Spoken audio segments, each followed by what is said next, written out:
right, ladies and gentlemen, good morning. This is the Assembly Enterprise Utility Oversight Committee for September 19, 2019. It's extra long, 10 a.m. to noon. We're going to have two agenda items, a really Port of Alaska update from Ascent, and then a solid waste service discussion.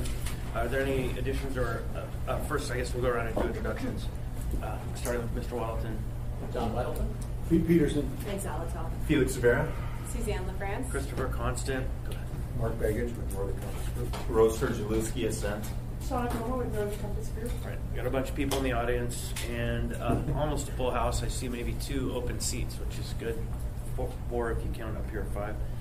So the conversation today will begin with the delivery of the draft report from Ascent and Northern Compass Group on a review and analysis of the Port of Alaska modernization project, and helping the Assembly do as deep a dive as we can with assistance into the complexities of coming up with a workable project going forward. And so I'm going to hand it over to Ascent.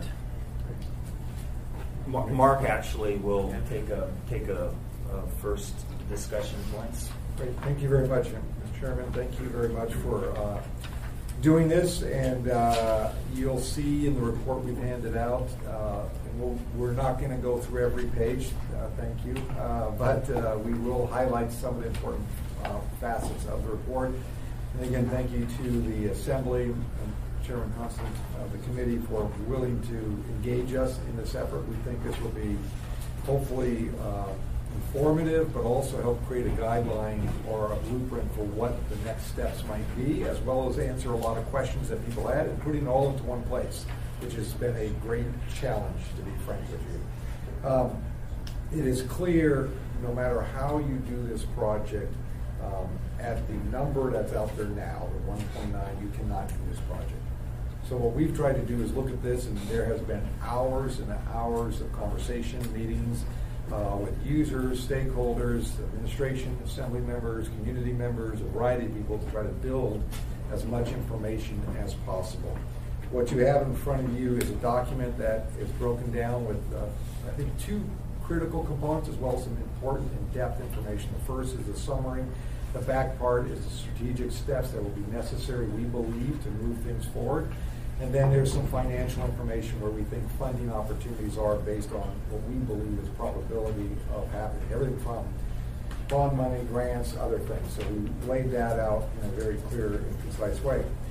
In this document, you'll also see an enormous analysis by Roe and his effort in looking at all the components of the port and where potential savings would be, not only in the design, but also what you can do.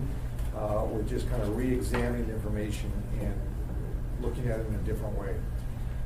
We believe, just to give you a number, just because I think that's always what people like to hear first, we think, based on, I'm being conservative, Roe has a stronger number, and he'll probably say that, but we believe between $600 to $800 million could be shaved out of this project based on what we have laid out here in detail. Now, saying this, you know, you have, when we started this, if you recall, we started first talking a lot about the North Extension, then we were ending up in the PCT issue, and we finally then actually got to what you wanted us to do, but all those were informative for us to get to this end. And I want to start off by saying this, the PCT and its process now should continue in what we call as kind of traditional bid process. You're in the phase 1, you have a phase 2, that can be broken up in many different ways. There's value engineering going through that. You should continue that. But we think the next phases are critical to re-examine how you do this. And simply put, you want to build to what you have, not to the dream, but how much money you have. And this process, design, build, maximum price is one example, or build to budget is another example. This is a shift from what you have, and I say you collectively as an assembly administration in the city, and traditionally done. Because the method now is you design it, you get it out, you put it out for bid, you figure out you got the money, and then you hope you go. But it's a very piecemeal approach, which can be somewhat, well, it's expensive and unpredictable. So the approach we've taken is a different look at this, and I think if I was to lay out the 4 or 5 pieces that I'll talk about, then I'll shift it to Roe, and then Shauna also to add any additional comments. Hold on one sec. Sure. So just for the record, Ms. Kennedy, I don't know if you're here, Mr. Peterson, Mr. Dunbar are here from the body, Mr. Slipka and Mr. Falsey have entered the room. So, Okay. thank you. One of the fundamental pieces that has to be done, no matter what you do, no matter what the scope is, what the size of the project, what the size, or how this will happen in the sense of contracting or whatever else you do, is you must have a realistic plan of finance. Not based on what you think the project is going to cost, but what you can actually get. And the reason I say that is the building behind us was done that way. We anticipated we could raise $100 million, $110 million. We went then to the folks to figure out how to do that, not exceeding that amount. Roe has some other examples. When you do it in that method, it forces some real hard decisions that have to be made. What is the limitation of what the port can do and cannot do?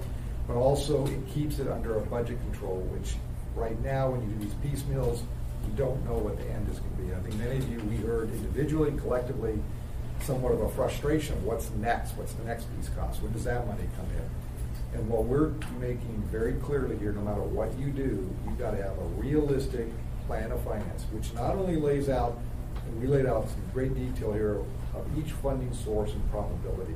It's literally laying it out and then putting out into a cash flow and saying, this is where this money could come from.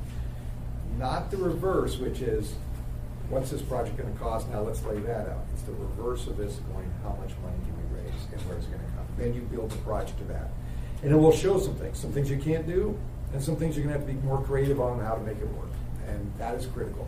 You do not have to have the full scope of services detailed out to figure that out. What you'll hear is people say, well, we got to know what we're building. You just need to know how much money you have first, and then you can figure out the next step. That is a different fundamental shift. It's a fundamental shift from what's going on now. On top of that, we believe that how it is moves forward not only in the long term of how the port is managed, in the sense of 10 years from now, 15 years from now, the day-to-day management, but also how you manage this project. You need to pause. Manage the project itself. So we've laid out some explanations and some what we think are some ideas on how to do that. One example. Long term, to get this to be really seen as a statewide port, you have changed the name, but only we know that. This is a problem because the burden is always on Anchorage to fund this project. In reality, you know this better than anyone, this is a statewide project. It services the state. So changing the name is one simple step, but meaningful. Now you have to take it to the next level. For example, we lay out some great detail here of steps you could take, but one example could be just taking simply the Port Commission and expanding the membership to include people from around the state. That takes an ordinance change because you have limitations within your own rules of who can be on these boards. But why do you do that? Because you're trying to build this bigger image of a statewide port. You also could increase the powers of the commission to have more regulatory, budgetary, and we recommend that there be established within this new structure a committee within that is made up of staff of the port as well as people from the commission and the users to be kind of the oversight for the multiple years ahead on this port. Why? Because they're going to be more consistent in the sense of they will overlap mayor's jurisdiction of time, your time in office. You need more consistent overview and oversight because what happens is who's ever in office takes this issue on, sometimes here, sometimes there, or in a crisis mode. So it creates a different structure. We have more extreme structures we've laid out, but this is the one we think is a great start in the sense of a long term. On top of that, that committee that I just mentioned, the subcommittee that would be kind of an oversight, would give great support to the port staff and making sure that those avenues of communication with the users as well as the community are connected to the work they have to do. The staff is a great staff over there, but I will tell you, they are short-staffed. The work of this project is a massive project, and they need as much support as they can get. They have a great team over there doing a great job, but they're trying to run a port and do a massive project. This is sometimes can be a conflict of time or a limitation of time. The last thing I'll just mention, again, we lay out some very important pieces here on how you move forward in the strategic steps. Getting this report, we would say, is it's a lot of work, it's great to get it, but what you do with it is critical. If you just look at it, read it, set it aside, I guarantee you, 6 months, users, someone will be in this room saying, what the heck just happened? The reason we brought this report, if you remember, after sitting in these seats when we talked about the RFP, was we were going to accelerate the time to get this to you because of budgetary issues and time constraints you're going to have. This is not, the items we're recommending are not things you should wait months to do. Some of this you should be doing right now. And it's all connected. I mean, you don't do one, wait for the next step. They're all happening at the same time. The scope of services, that has to be laid out, what this program will look like, has to also occur. Ro will talk a little more detail about that. But I cannot emphasize enough. I mean, we were very honored to be able to be part of this, to give you guys this advice. And a lot of times, like the PCT, we were kind of in the mix of trying to help get you through that, as well as the North Extension and some others. It will be critical to ensure that you, as an assembly, who have taken a pretty strong interest now, making sure this project has some consistency and ongoing, that you also have the resources necessary to do that.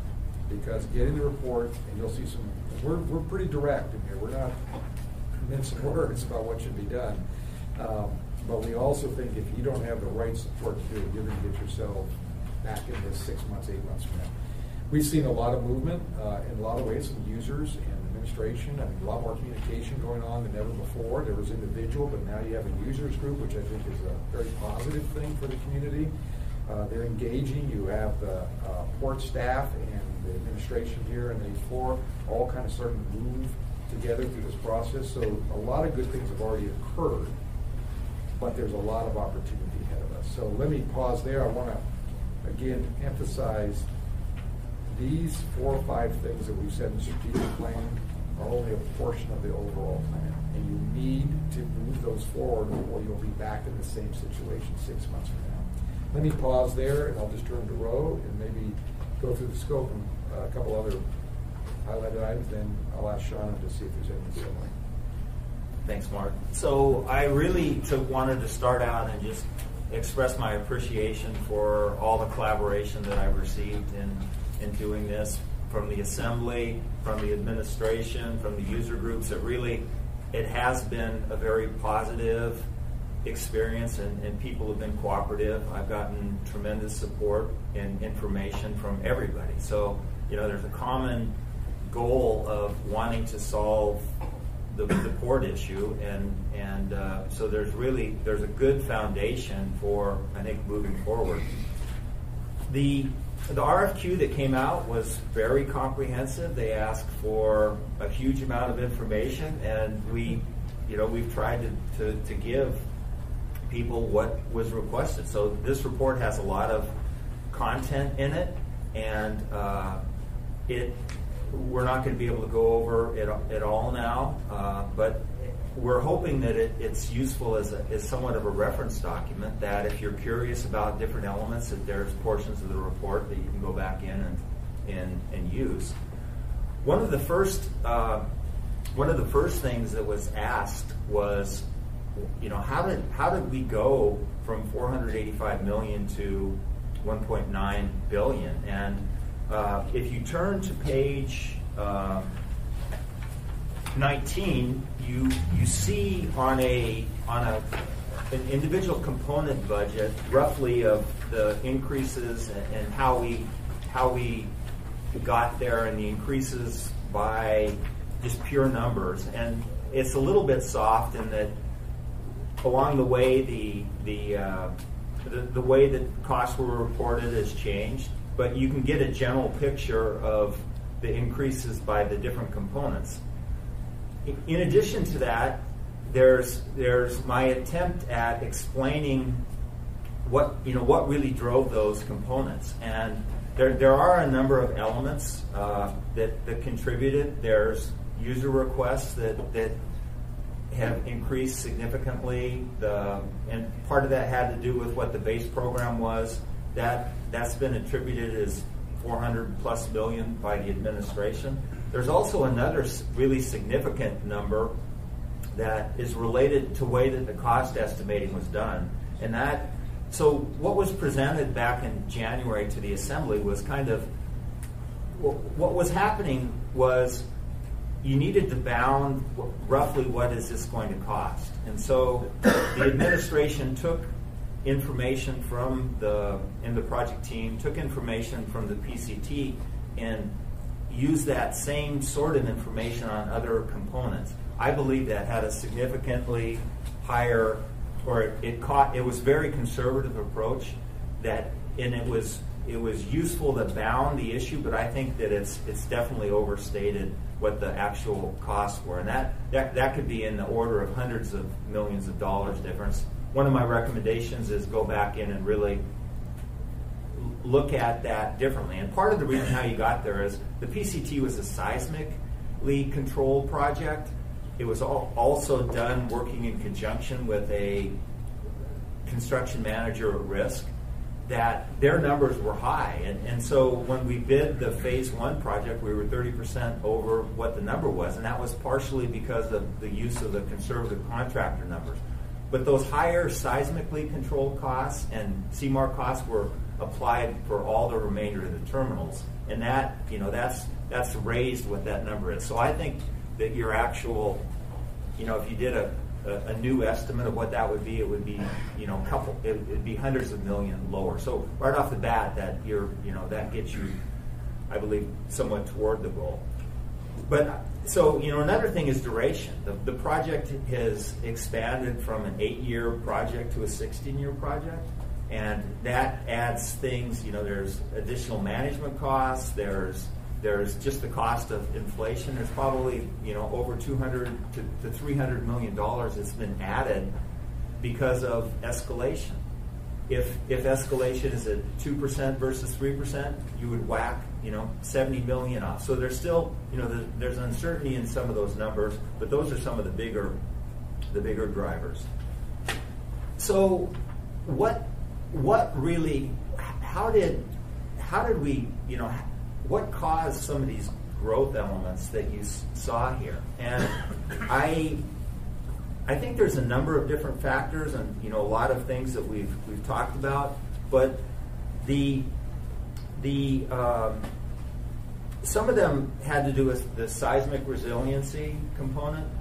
Some of them, I think, had to do with just basic assumptions of that were used in the design process. So one of the things that really struck me when I went down to the port, I would look at the existing structures, and I would look at what was designed, and there's just a huge difference in terms of the size of some of the members that were contemplated. And I went back in and looked at it in more detail. And so back in POL 1, when they built a mooring dolphin there, I looked at how much steel did we use in that structure.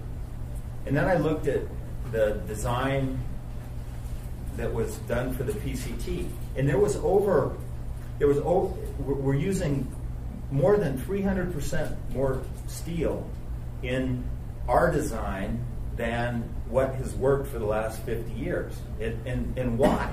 And that 300% is actually, it just takes a look at on a lineal foot basis, and it doesn't even take into consideration that the piling that we're putting in is a lot more. So it's probably 400 or 500% on the amount of steel. And I still don't fully understand that. I looked at the beginning of the program. The original assumptions for dolphins were a quarter of the amount of steel in the baseline estimates that we had than what's in the PCT. And I still haven't fully gotten to the bottom of that.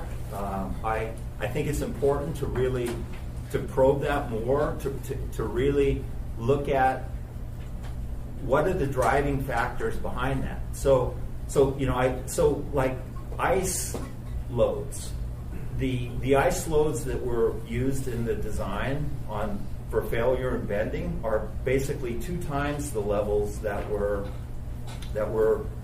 used in a Kabata study. The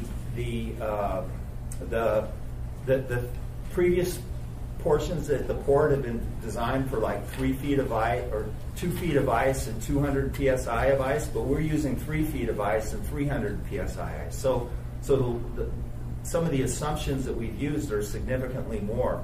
The berthing velocities that we've used are basically 7 times some of the previous projects that have been used.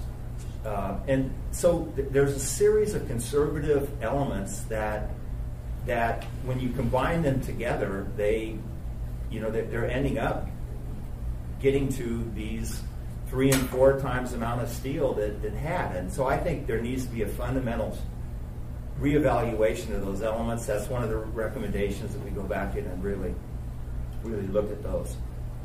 I've also laid out a lot of different options that have come forward, and I do see a coalescing potentially of solutions. So the administration has proposed do the PCT and then do a joint use cargo terminal. I believe that you don't necessarily at this point, to me, have to resolve the issue of a joint use terminal. There's ways that you can build the structure that can accommodate both roll on, roll off, driving trucks up onto the ships and then offloading on trailers and coming back, and also the load on, load off technology used by Matson, where you use cranes. There's ways that you can build that terminal that are cheaper than what is contemplated. And for example, over in Kodiak, we built a container terminal there, and it was basically a third or more of the cost, or a third or less of the cost than what's in the current budget. So there's alternate solutions that you can do that can really shift the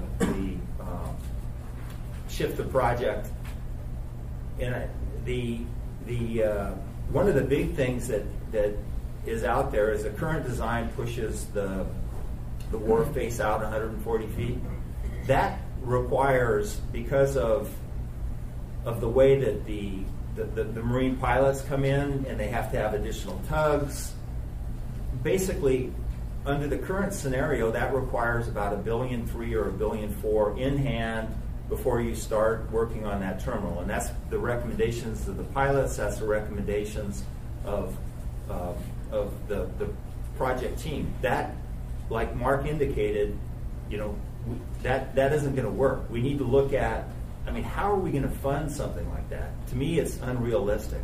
I think a lot more likely solution would be keeping the wharf face in an exact location, and it allows you to, so you demolish some of the existing piers like POL1, and then you build a new structure, but you're not pushing the face of the structures out into new locations. Right now we're planning on spending $176 million for a new petroleum terminal after we do the PCT.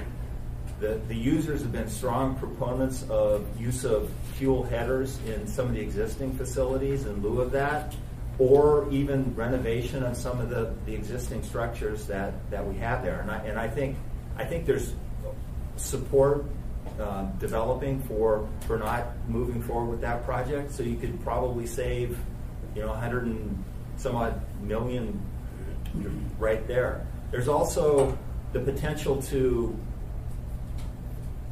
instead of building new structures, are there ways that we could reuse existing structures? So one example is Tote. They've at their own expense have gone out and they're hiring engineers, they're doing analysis, they're coming back in and looking at what can we do rather than building a whole new structure. They're basically $496 million to replace their structure in the budget now. What could we do?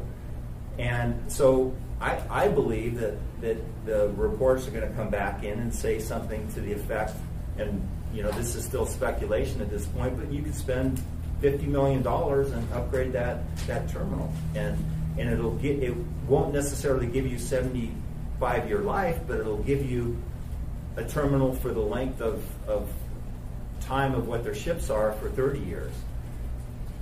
So I'm recommending that we do additional, or that the municipality does additional review of those options, but there are different solutions. So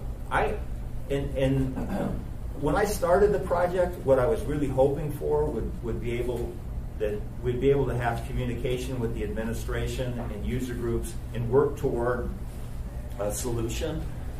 So what actually happened was, we really focused a lot on the petroleum terminal and just getting through what the next steps are. So we didn't, while there was some discussion about what does the next shape look or a program looks like, I wasn't able to get the focus and pull everybody together on looking at that element. So there's not, there's still a lot of information that has to happen before you make that decision. But what I think likely is, and this is included in somewhat in the next steps, is that we would come up with something of a solution, that we move forward with the PCT, we do some value engineering. So far we've cut $0 so far, even though that there's been good cooperation and coordination, but we haven't cut in any money.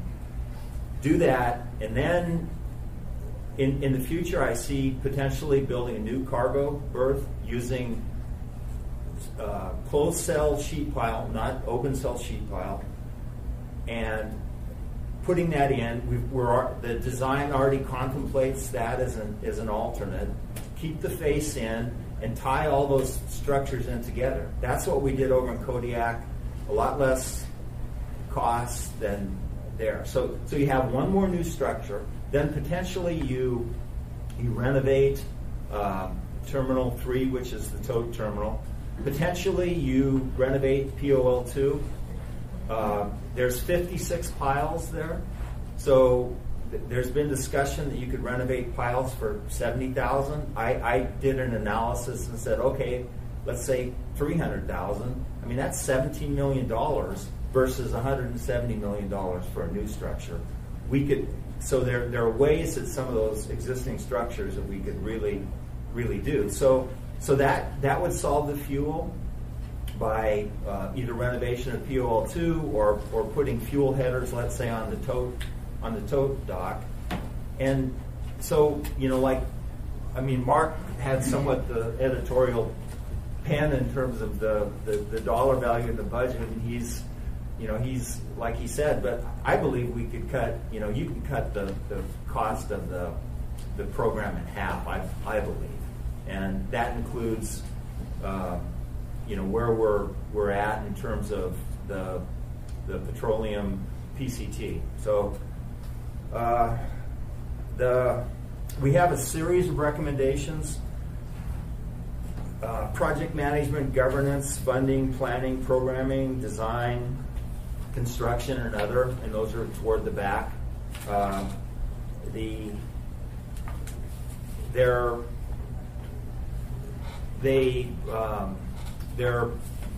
tie back into the report. I'm not going to go over those. So that really somewhat covers what I had, and we're really interested in establishing dialogue. But so we do have a question. Can I pause? Let me see, Shauna, did you have anything last you want somewhere? So I wanted to make sure, and then we'll. I just want to say you gotta leave, so. One thing, that now we are very well versed in the details of the port, what's been going on, which I've read road report many times. So we're very lucky that way, but the public doesn't have that advantage, and I think that sort of unfortunately, what the public perception is not good. And that's one really important thing to remember, because the confidence level has to build up among the voters. If you want to bring a bond forward, they have to know it's not some outrageous project. It's something useful and positive for the city moving forward, which it is. We just need to change that tone about it. So it is a perfect time to regroup, relaunch, rebrand what this is and how we talk about it. We just need to be cognizant of that and then put some real effort into that confidence building in Anchorage and all over the state, because we do need statewide support and statewide funding, and that doesn't happen magically. It only happens when people feel confident in a project they can support, and that will be a moneymaker for the state. And it will be. This is important. It's not going away. That and the port's staying, shipping's not leaving. There's a lot of work to do there. So I want to make sure that we did mention that many times in here, but it's just another important aspect we want to keep in mind. And as we talk about it, just keep that in your mind too as you talk to constituents. We'll need to talk to them again about this. Thank you, Mr. Chair. I have two questions. I like that we have a comparison with the Kodiak cargo berth. It's something nice and concrete to kind of take a look at. I've skimmed this briefly, but what I don't see is how the traffic inflows and everything that's asked in Kodiak, because I'm not familiar with that cargo berth, compares to what we ask in Anchorage, particularly of our cargo berths. So how are they similar? How are they different? I really do appreciate that. And also, you mentioned Tote was doing some of its own study and engineering.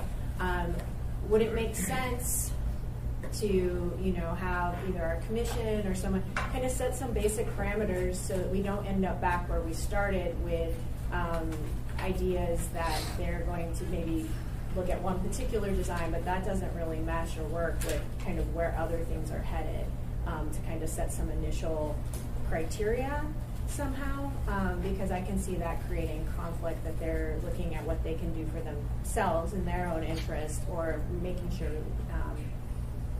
that we just are all on kind of at least an initial set of options or something like that. Can I take that first part, that last part there real quick, Rose? Sure. At the back.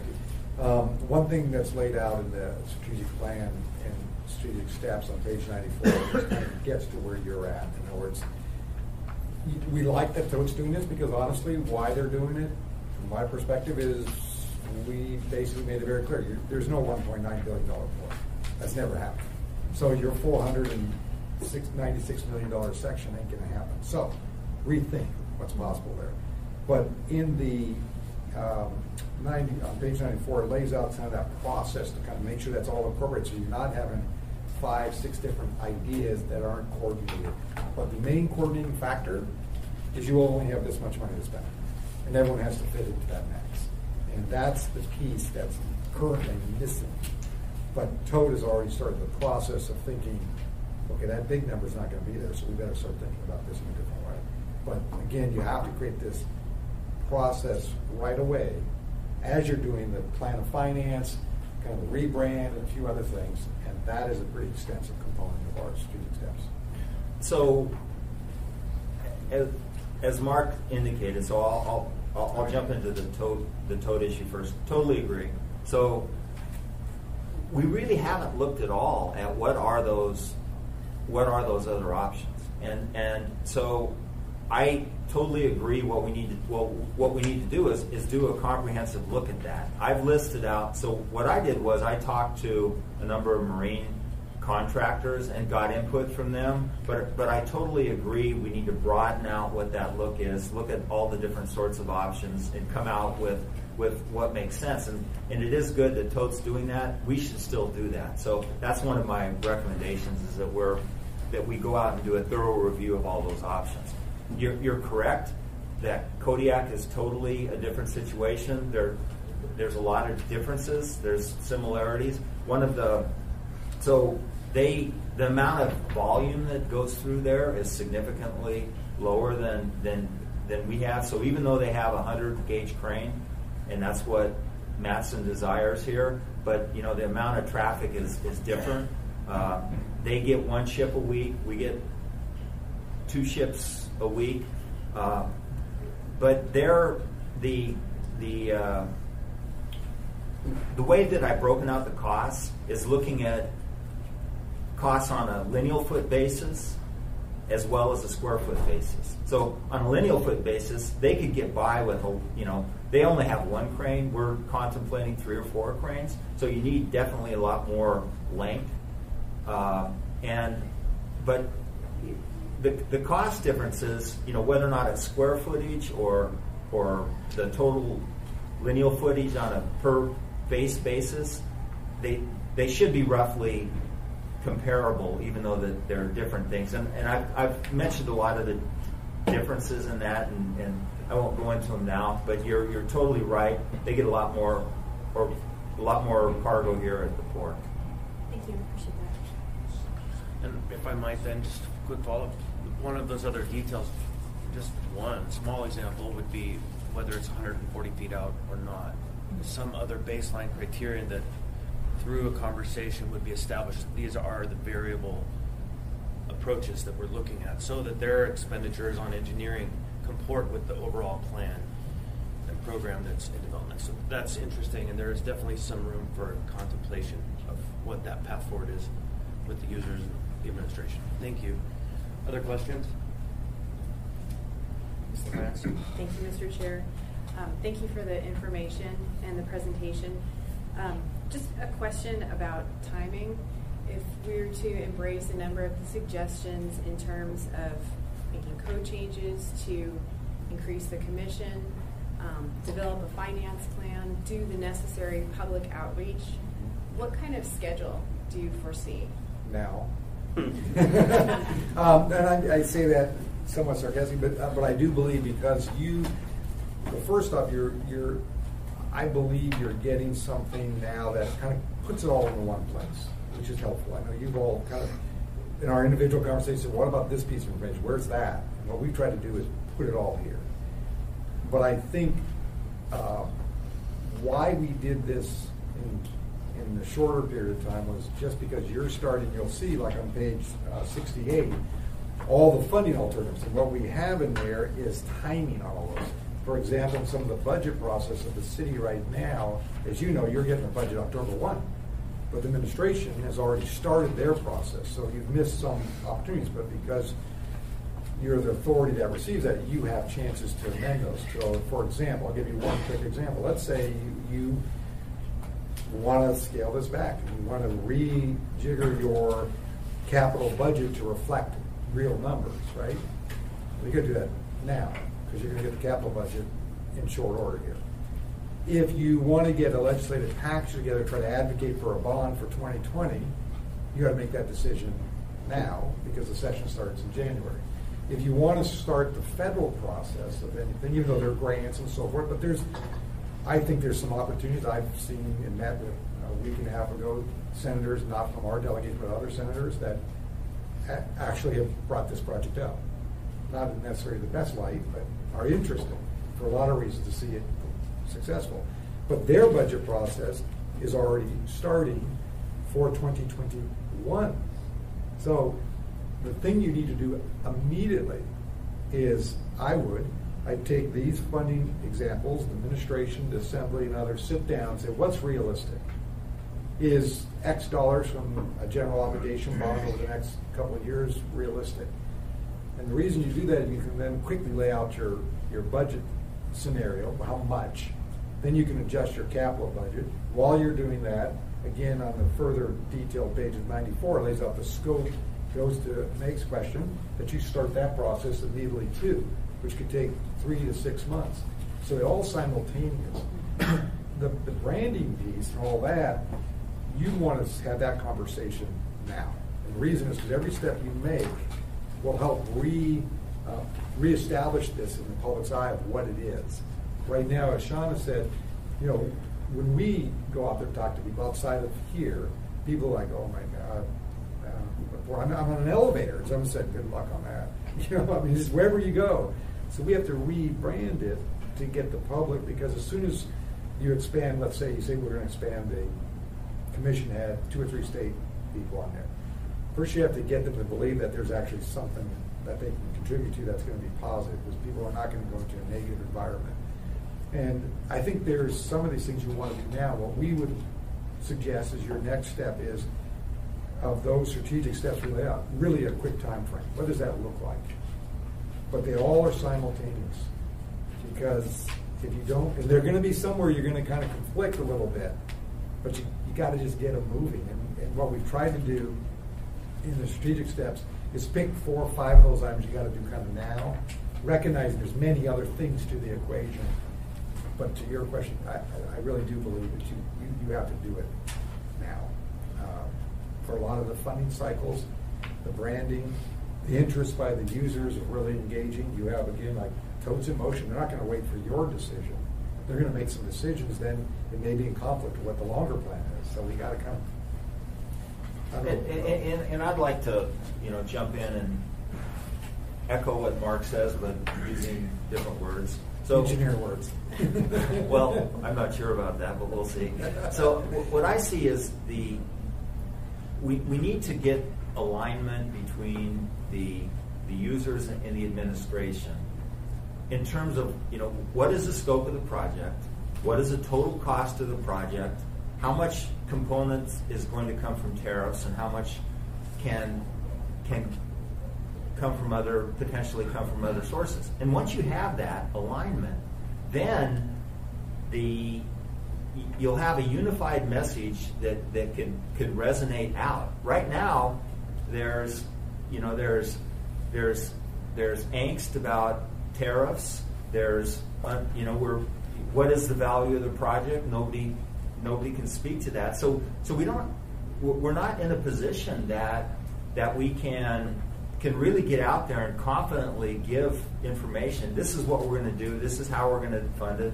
And so pulling all that information together, like Mark indicates, move forward on all these different steps. And somewhere out in the 4 to 6 months, to me, that once all these different homework steps are done and people look at the different alternatives and that you get that coalescence, then you really then you have the best ability to leverage out to the state legislature and the federal legislature, and that's going to take time.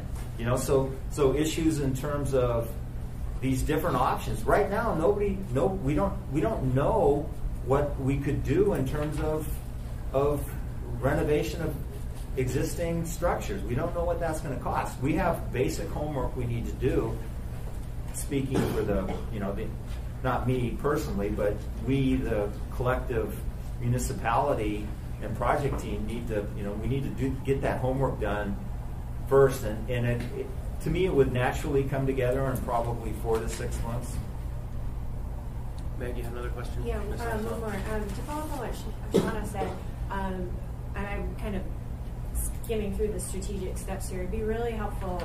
This is a really complex issue. Let's try to get resident, citizen stakeholder engagement.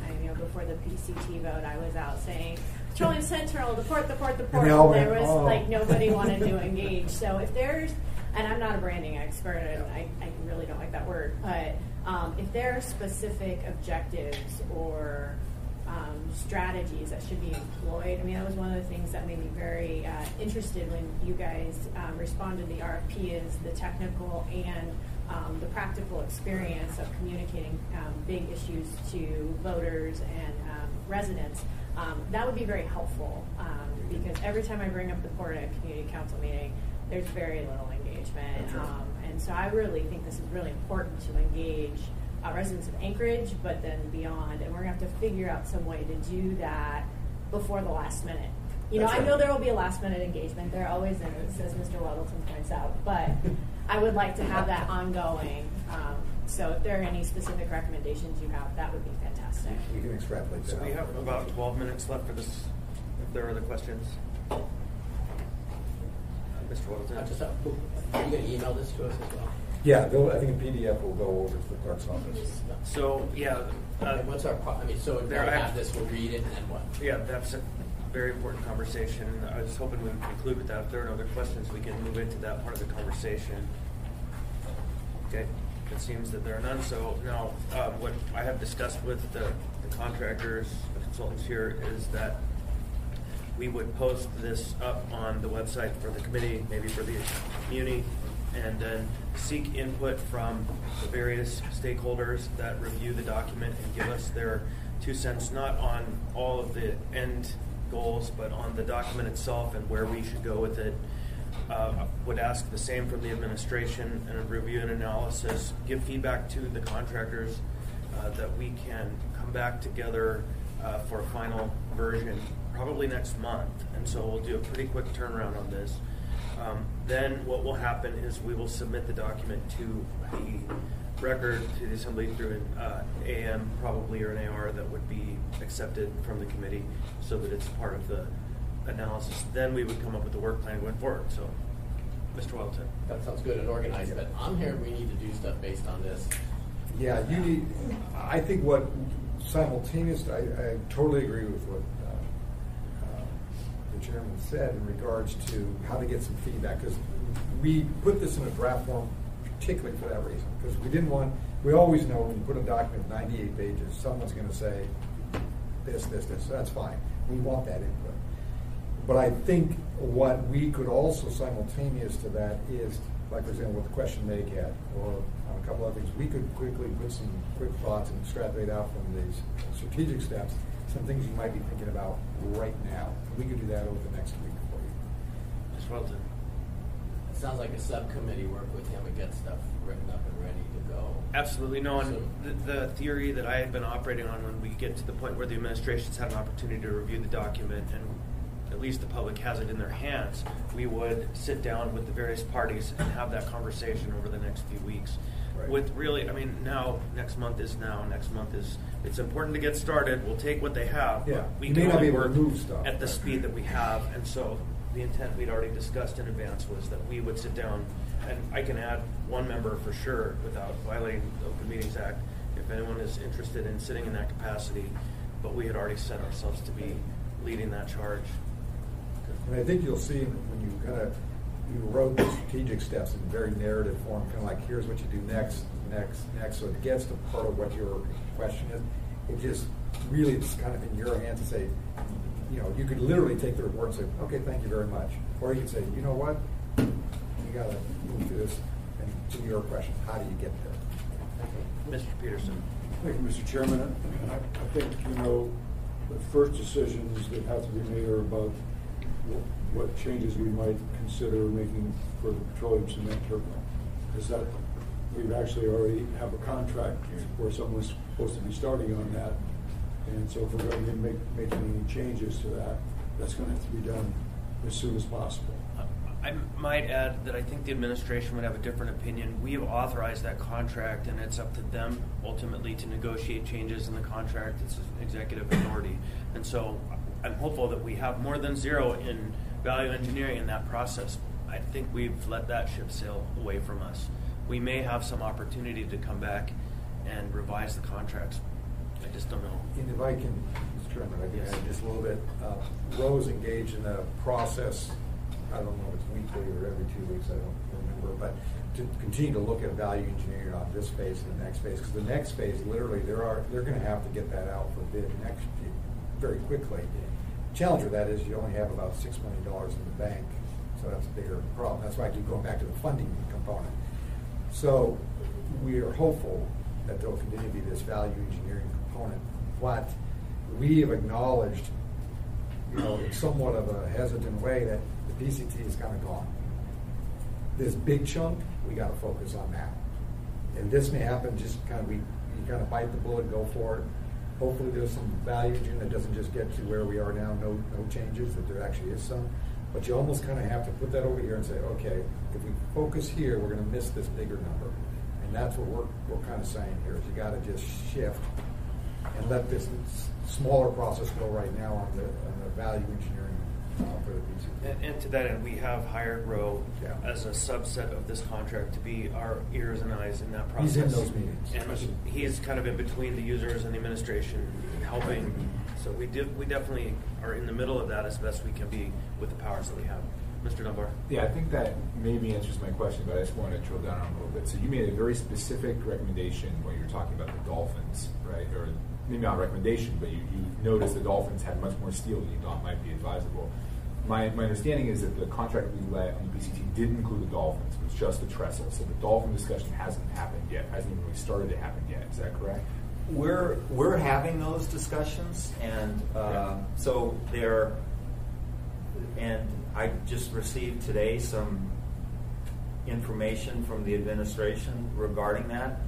I still believe that the potential we need to look at that closer and harder and understand why we have so much more steel. So I guess the follow-up to that is I just want to have a better understanding of how you fit in there. That's one specific question, but how are you going to continue to play that role? Like what entity are you a part of? Is there a working group or something like that that's allowing you to continue to play this role where you're bringing these ideas to both the users and the administration? So there was an amendment to our contract that is providing additional funding to participate in the value engineering, and we're meeting weekly and bi-weekly now on specifically on the PCT, and there's still opportunities to cut money. So the $0 today was hopefully a little bit of a push that let's make some cuts. So in terms of the phase 1 component, that ship really is pretty much sailed, although it's unlikely that we're really going to make changes there. There's a potential for maybe $100,000 related to some things that's out there, and I don't know if we have a result. There is more potential on phase 2. We basically added $10+ million to the budget to come up with new hose tower solutions and operational building things. There's those issues that we could economize on. There's still the dolphin issue that I still believe we can take money out. So there's a potential to cut there, but it isn't going to be huge, but there's still an opportunity to do that, and I'm engaged in that. And Forrest, just so there is within your AEM that you passed on the final action, you committed, I think it was 5 members, if I remember right. Roe was in that process for this PCT. So it's a formalized, and it's required to report back to you all on these actions, which is very important. So you got a handle and you got representation in that mix. And that body is the model for kind of the The executive subcommittee. core that was in discussion that's separate from the Port Commission that can help provide continuity over time. So that's part of an emerging conversation. And I would reframe what I said before. Phase 1, as you noted, is underway. Phase 2 isn't. And so for the PCT in itself, the question of phase 2 That's is a about completely 100. open question. And we'll come back to that later. That's just in the context of the traditional model that's discussed in the report that we've heard about, which is for the petroleum cement versus built to the budget. And so, any last questions before I turn it over very briefly? One last comment I make. That second phase is about $100 million, give or take, and we have about 6.3 in hand. And dolphins are part of that conversation, and we can get to there. So we only have maybe 3 or 4 minutes. So is there anyone in the audience that would like to make comment at this time? Okay. It's because lack of report, I understand. You will have this document as soon as we're able to get it up on the website this afternoon. It should be there. And with that, we're going to, Ms. Kennedy. Yeah, if you don't mind, just Please. a comment. Yeah, And I'm just glad to see this coming together, because as a new assembly member, one of the things that I think was really difficult was seeing this port project as just being like unreachable. Everything was a mess. People were just throwing their hands up about it or arguing over it.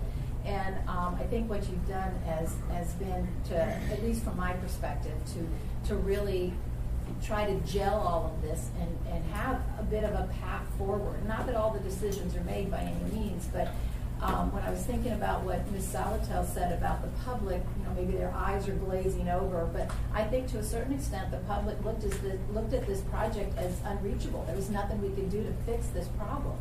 And especially at the cost that we thought we were going to have to deal with. So I think now we can actually tell people, hey, wait a minute, we do have a handle on this now, and it is not going to cost us $2 billion. And so anyway, I think all of it is a positive, and I think as we really do get the information out, and of course get feedback. I mean, I'm sure there'll be lots of people that maybe have some issues with some of this still, but at least there's a better platform from right now to be able to have the conversation even with the public. Agreed. Thank you. Thank you. And so what I'm going to ask from you guys today is just if you would give us a timeline for feedback that you would like, ideally from the public, from the administration, to bring into the document. And then what we'll do is put that up on the website with the document when we post it. So this is the timeline. And that way we have everybody on the same page timeline so we can achieve a goal. So if you can get that to us today, we'll get that up today. You'll have that today, and we will have a more robust conversation coming up. So, and that will take maybe 2-minute break. people need to go to the bathroom, we'll come back and we'll be discussing solid waste services. Thank you all very much.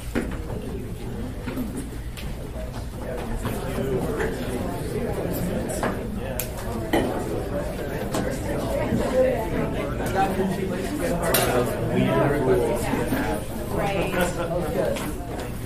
Thank you very much. Appreciate it. Thank you. Thank you.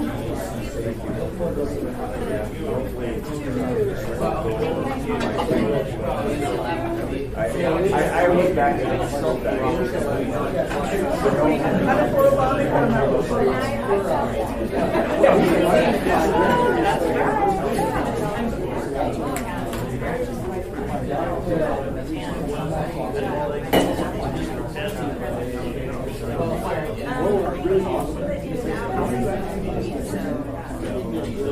I really didn't talk. So basically, if you had a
So what I'm saying is, do this cheaper.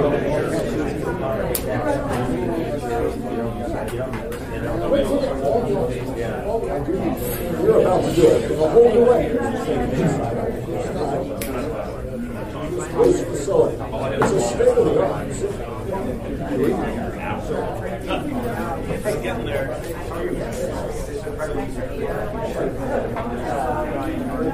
We'll all have to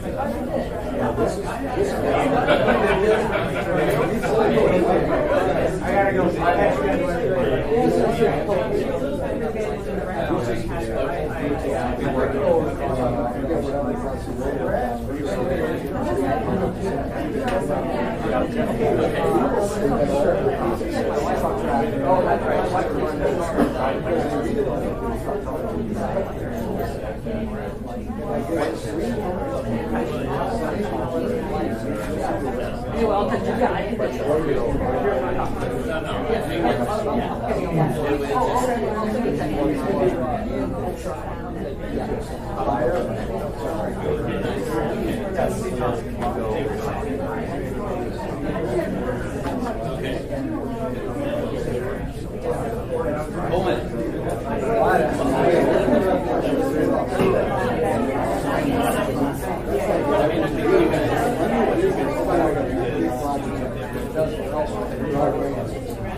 Yeah, let's have all right, let's come back to order. Thank you, everybody. Hello. Hi.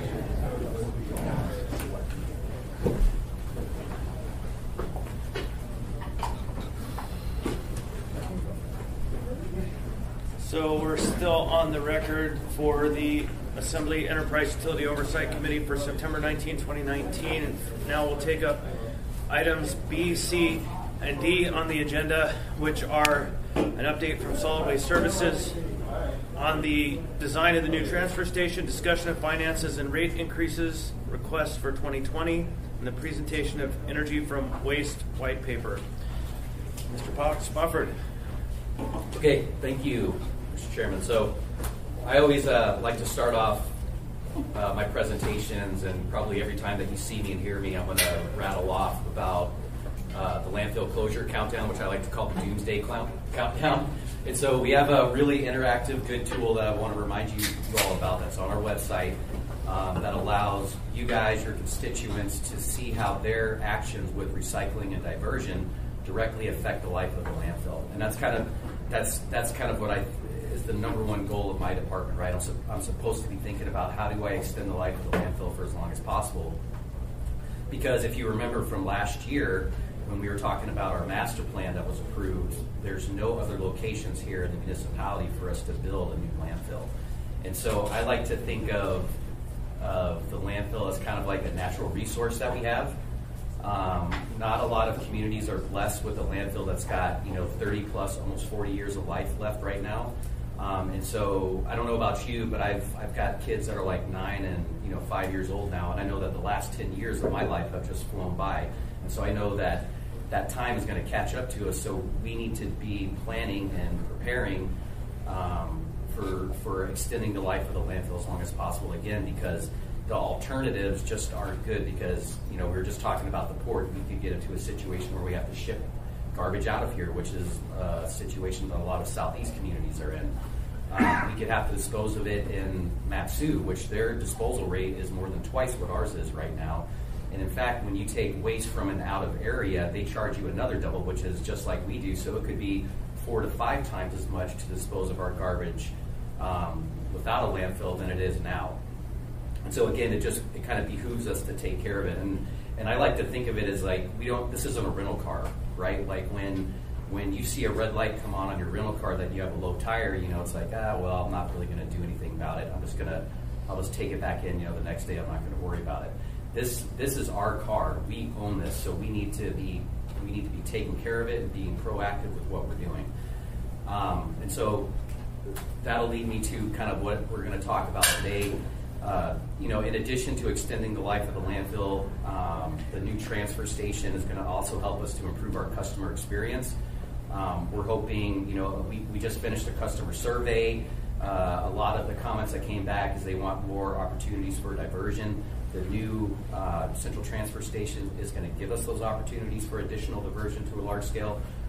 We're going to improve the safety of our customers. We're going to improve the wait times that some of our customers see on usually busy weekends. And we're going to do our best to try to accommodate all those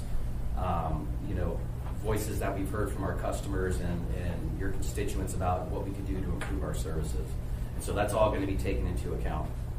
And so I've got our design engineer here from Tetra Tech, Chris Coleman, who's going to talk about basically the conceptual design on the transfer station. We're then going to roll right into Heidi's going to talk about our rate request for 2020. And then we're going to have a consultant from Geosyntec named Mark Rogoff, who's going to talk about waste to energy, which we're talking about waste to energy now because if you guys remember, part of the master plan that was approved, as well as the climate action plan that was recently approved, wanted us to look at alternative waste to energy technologies. And so I don't like to spend like $500,000 on a master plan and then not do anything with it. It's kind of good to have that plan because it's there, because it's your guide for what you need to do. So we're in the process of implementing the recommendations from not only the master plan, but also the climate action plan. So I'll turn it over to Chris, and you just let me know when you want me to switch slides. Sure. Thanks. I'm the project manager for Tetra Tech working on the design, so just wanted to give you a quick update as far as where we're at. So just before we get into the specifics, just want to spatially orient you with where the project is. So this is the existing SWS site. This is 56th Street. Up to the top of the page, or actually off the page, that's Seward Highway. And then we have a Homer that comes down, East Dowling here, and this is Old Seward here. And so there's a little animation that Mark's going to play, and as it animates, I'll kind of describe the different buildings here. So this is our reuse building, recycling center, and this is coming around to the front part of it. We have a pay booth here, And this is the administration area. You can see that it's very architecturally pleasing, inviting for the public. And then coming into the backside, this is where our transfer trailers will come in. We'll come in through here. This is our vehicle maintenance area. And this is where the collection trucks would come through. So they're coming off of 56th Street. They're going through the commercial collections. They exit here. This is where the residential cars would come out. And we've got another, and this is where the employee parking is. And so this is the transfer trailer truck coming through here. The refuse is tipped down into the trucks. They're loaded, compacted, and then they drive out of the tunnel.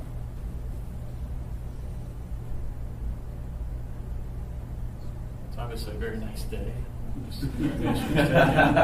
Sunny out. No snow. This is the booth. And this is for the residential. And so this is the residents driving in. They hopefully stop and pay. And then they drive through.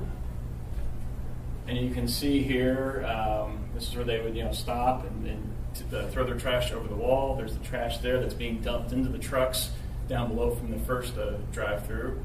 And they're finished and they drive out. And so that's kind of where we're at with the design right now. But we're very early in the process. 10% is where we're at. Quick question. Yes, please. The tipping floor is no longer going to be a 15-foot drop?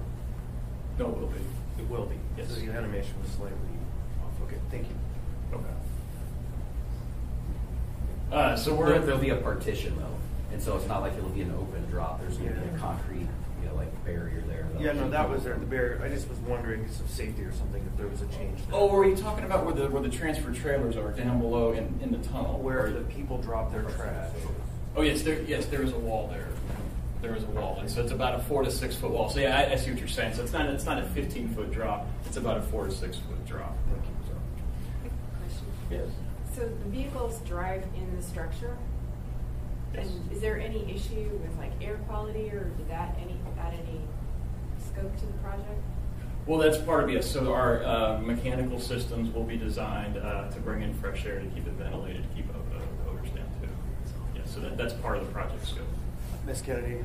Thank you. So why the decision to have such a big enclosure just for the people to drive into to drop off trash? Well, one is the smells. That'll help. It's also too is to keep everything enclosed to keep trash from blowing around. That's one of the issues now with the current site. It's very open, and so debris can get out and blow around. And it just makes for a tighter, cleaner, actually safer facility too. And so it also helps with the maintenance costs that SWS would look at. Maintenance costs for? Well, just by keeping everything contained within one building. And so that's where keep the weather out, keep the snow out. So those are the other reasons. Thank you. Sure. All right, good.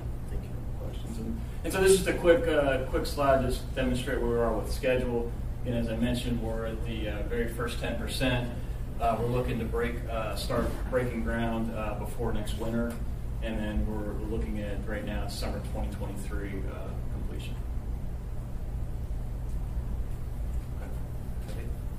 That is really quick turnaround. Other questions on that project? Mr. Peterson?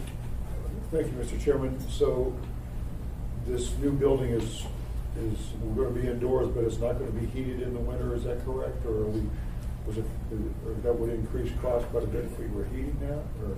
It'll be heated just above freezing, so it won't be when you walk in. It won't be a balmy 68 or anything like that. But it'll be kept, especially at night. When we can close all the doors at night, we'll keep it heated just above freezing. Okay, thanks. Yes. So the Tom Peischel reuse area, where's that going? That was the very first building that I showed. It's to the very east side of the site. Is the recycling reuse That's building. my little trick to label that with a name. What was it called again, John? What is Tom Peischel, he's from Second Chance. But it's at the top of the. Yeah, it's the top building. Yeah, very at the top of the screen. Okay, Mr. Peterson, well, before that, Mr. Weddleton, if you'd like to propose naming, I suggest you work with Mark. It's been in process. Okay. Yeah, so we started. I'm just reinforcing. Okay. He's go written a ahead. song using Tom's name. Is that right? What you play? Oh, yeah. The Tom Peisel. Oh. That could be a percent for art. There you go. Sounds good to me. So we're talking about getting an incinerator to burn to create energy. Is that going to be at this location or at the landfill? We'll get to that. Is Okay. that okay? Yeah, because we'll have Heidi talking and Mark will get up there. We'll try to, but yes, that's one potential location that it could be cited. Okay, thank you. The landfill. That's another potential location. Thank you. Go ahead. Oh yeah, go ahead. Okay, we just wanted to take a minute and refresh ourselves on how we talked to you last year about our rate plan and what our rate request would be for the upcoming 2 years. And one thing we wanted to do is remind you, looking at our disposal, which would be the landfill disposal rates per ton, and what has happened, say, since 1990. So that's the red line you see here. So in 1990, we had very few and very small incremental rate increases. I think the numbers kind of go off the edge of the screen a little bit, but this is a very compressed chart going from 42 is the top 100. So there's only a few dollars difference between those very wide lines. That is all that we did until 2010 and most recently. And then what we looked at was what the consumer price index, what our rates would have looked like had we just in 1990 followed the consumer price index through today. And you see right there in 2019, we would be well up in between the $85 and $90 an hour per ton rate, which we are not and we're not. So we made a proposal to this assembly. Part of our financial plan is to start aligning our rates to where they need to be. And we implemented a 6.25% increase in 2019. And as you can see, that only brought us up a few dollars. We're still well below where we would have been had we just been following CPI. And so we wanted to take a close look at this as we move forward with the construction of the new transfer station, as well as just our operations of our business. And another thing that we had built into that financial plan were some financial policies for a healthy utility. Something that has happened by not raising our rates for over 10 years is that our operating reserves are lower than what we would like them to be and what the GFOA recommends, the 60 to 90 days cash operating reserves. We also want to have some capital reserves so that we can fund capital programs and even have some funds set aside, 2% capital reserve for emergency capital needs. The 2018 earthquake was a prime example of that. It would have been nice to have had that goal met at that time and be able to tell the municipality we have some funds set aside to get started. It's not something that guarantees we can just replace everything, but it's a reasonable fund that we would like to have. We're also working towards using our non-cash items, such as depreciation, for funding ongoing system reinvestment capital needs, as opposed to running out and financing everything. And then along with that, we would like to see our utility healthy, doing those things, and still able to return a dividend back to the municipality. You mentioned GFOA. What is that? That is the Government Finance Officers Association. So it's just a best practice. It's a best practice Thank you. for governmental finance. Channeling Mr. Dyson, I would say be careful with the acronyms. Just spell them out for us. Thank you. Yes. Great. Go ahead. Yeah. Okay, so last year we started this slide with a rate analysis and we have a problem.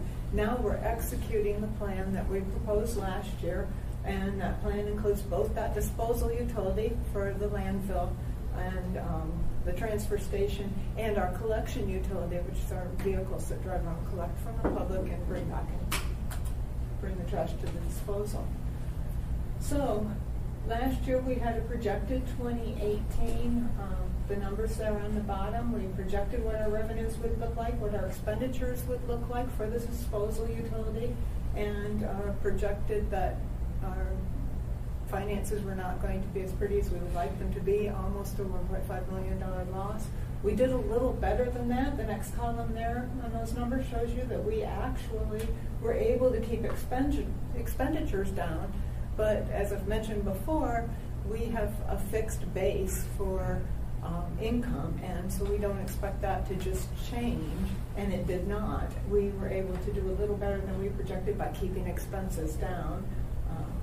And then you all approved a rate increase in 2019, and so we have up there projected what we expect 2019 to look like, and that will be that increase in our revenues as well as controlling our costs. Okay, hold on a second, Mr. Weldon. So I just want, I mean, you have a horizontal line with the red one, but we approved that you could increase based on CPI. So should we ignore that red one after 2019 and go to the blue one? Correct. Because that was already approved. That has been approved, yes. And this is what we project it will look like when we close 2019. Thanks. Yeah. Just a follow-up to that, is there any other questions? Were there any 2018 expenses in the expense category related to the earthquake? No, I would say largely not. There has been an earthquake fund set up, so those expenses are being coded to that fund with the hope that we'll be able to gain some reimbursement from FEMA and the Federal Emergency. Actual expenses for the year are something higher because there's another spreadsheet. Right, actual expenses, if you were to add the earthquake in, would have been higher. Okay, Correct. thank you. So we're talking actual operating our business to what we projected operating our business.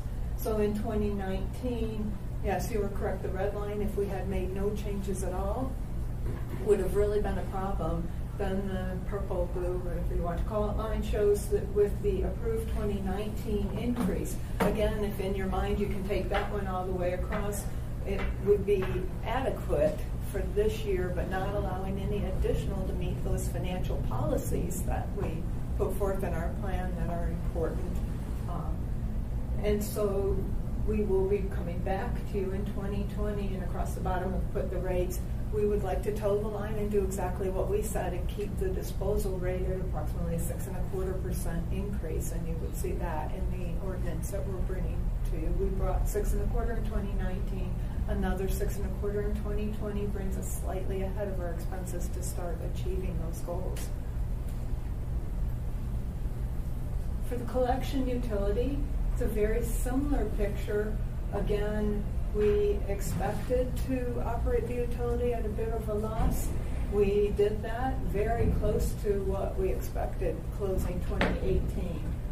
Again, the savings were some control in costs, keeping our costs down. This assembly did approve an increase for the collection utility in 2019 of 5%, and we're trying to keep that to the individual customers as low as we can at 5%, and we are looking for another 5% in 2020 and then the next couple of years. Our model does carry both of these projections out longer than the period of time you see here, but we felt like we would like to look at a point, hopefully when the new transfer station is complete, that we can reduce these from 5% every year to something closer to CPI. So we are keeping kind of a compressed time frame to look at here. This is that same visual picture. On the previous slide again, yes. You mentioned that you expect to operate at a loss. Why do you budget in a way that is expecting to be at a loss? Well, in 2018 we did. We were kind of forced there because expenses increased. You know, our labor expenses increased, gas increases, those kinds of things. We can't not pay them, and we did not have a rate increase. I see. So it's because of the lack of a rate increase, you budget expecting a loss. Correct. Okay, thank you. Correct. Which is why we came to this assembly and said, Pam, we probably should have done this a year ago, but here we are. We realize that we want to correct it. Thank you. So here we have our expenses. Again, if we had done nothing, which we didn't do, we had a real problem, But in 2019, we did get that 5% rate increase, and I do, looking at our projections for 2019, expect that we will end similar to what we've projected here, which will be that our rates will exceed our income, our revenue will exceed our expenses. But again, we are projecting a 5% in 2020. There is a bit of a jump there in those expenses for 2020, and our budget for 2020, you will see we did put back in a dividend for the municipality, which we did not put in for 2019, partly because of what happened in 2018 with the loss, and we want the utility to be able to afford to pay a dividend to the utility. So what this will look like to our rates, especially for the collection utility, I kind of wanted to focus on that. Our average residential customer most of them use a 64-gallon size, and our rates include recycle, it's not separate. So with recycle, it's currently in 2019, $27.62 per month. In 2020, it would go to $29 per month. For commercial, the most common is a 3-yard commercial dumpster picked up twice a week. That's currently $263 a month, and it will go to $276 at the 5% increase.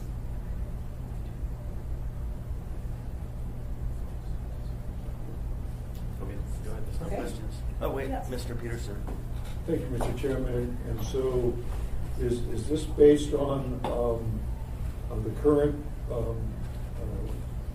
disposal of cans that you have, or is this the bear resistant cans? No, this would be the rate for the existing, like the non-bear, the normal roll cards.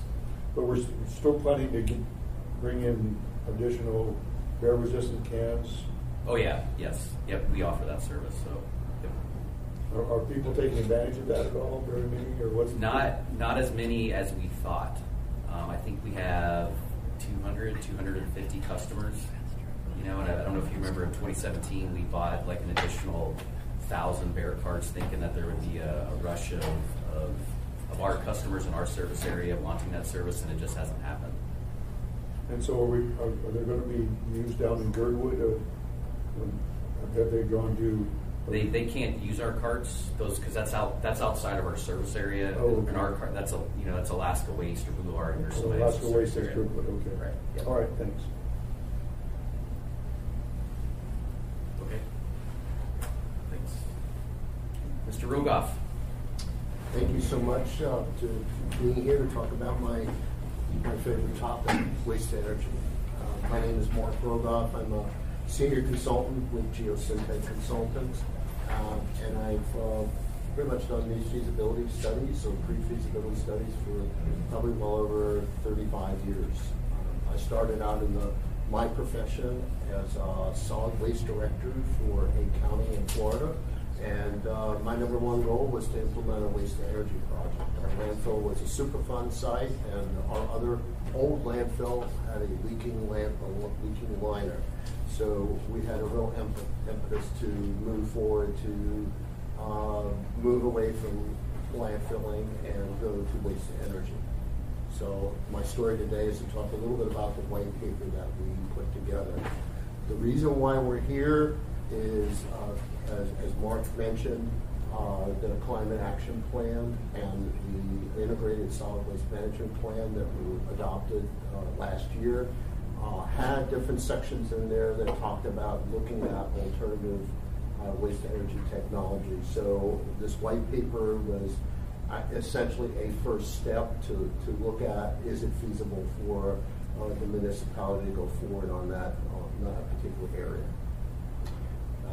I've written books, I've written articles, and in my career I implemented 12 waste energy projects across the United States that are still operating, thank God. People always ask, where are they in the world? How many waste energy projects are in the world? There's roughly almost 2,200 waste energy projects worldwide. As you would think, they're mostly in the developing world, the industrial world. We have quite a number of projects in the United States that have been implemented, in Canada. Northern Europe Scandinavia, Asia, Taiwan, Japan, China. China, as they're moving towards, if you've read all the stories of rising middle class, people being disturbed with environmental quality not being up to snuff. A lot of landfills in southern China, they're moving out of the landfill business and moving to waste to energy. They're building 20 new plants, waste to energy plants a year. So that's their goal. Waste to energy in the United States, roughly 77 active operating plants in the United States. These plants dispose of about 14% of the waste that's generated daily in the United States. A lot of the plants are obviously located in industrial states. We have in Florida 11 operating waste to energy plants. There's a lot of reasons for that. Primarily, we have a very high groundwater table, very difficult to site landfills. 4 facilities in the west, in the western United States. Spokane, which happened to be one of my projects, City of Vancouver, British Columbia, Portland, Berrien County, and Modesto. Another project that has actually 2 waste-to-energy projects is Honolulu. They have what they call an RDF, a refuse-derived fuel project, and they have a mass burn project. And we'll talk a little bit about some of the things that they're doing there that's innovative. So one of the goals of the white paper was to look at all the various different waste-to-energy technologies and try to come up with a game plan for what makes sense for the municipality. There's a whole host, roughly there's probably 350 different technologies out there, and they range from a university professor working in his chemical engineering lab, working on a bench scale model that only works an hour a day, and it only works on 10 pounds per year or something like that, and more test cases. People have gone from the bench scale models to pilot studies, which are a little bit bigger. They've operated the pilot studies for a couple of days or a couple of weeks. And then there are technologies out there that are commercially proven. They're commercially proven in the sense that they work 24 hours a day, 7 days a week, 365 days a year, and they've operated for decades. So we looked at all these various technologies out there. We developed a matrix using evaluation criteria, and we put them into 3 different buckets.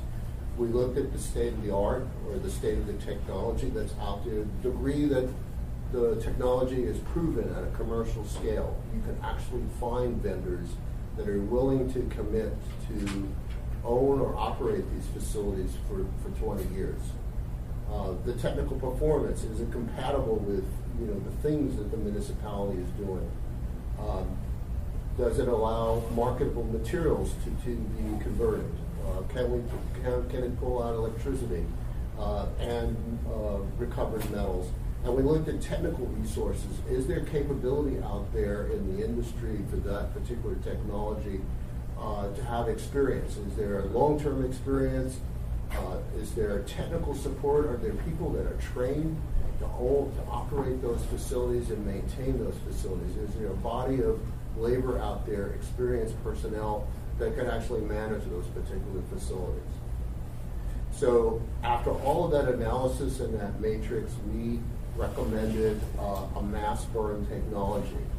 And it's commercially proven. It's a mature technology. It's been around in Europe probably since World War II. And there are some early experiments with mass burn technology, probably probably into the 1930s. So the Europeans, who are really don't have the type of land resources that we have to site landfills, went to mass burn technology to provide energy, heat, hot water, things of that nature. So they will incinerate the refuse and turn it into a resource, an electrical resource. Pretty simplistic operation. I have a video that follows this. The waste goes in, is deposited on a tipping floor similar to the transfer station. It's pushed into a pit. A grapple piece of equipment picks it up, and then it goes down into a chute that goes into a boiler. The boiler is surrounded by water wall tubes that have water inside. With the combustion process, the water is obviously picks up the steam. It's turned into steam. The steam turns into a turbine generator, and then there's electricity that's sent out into the grid.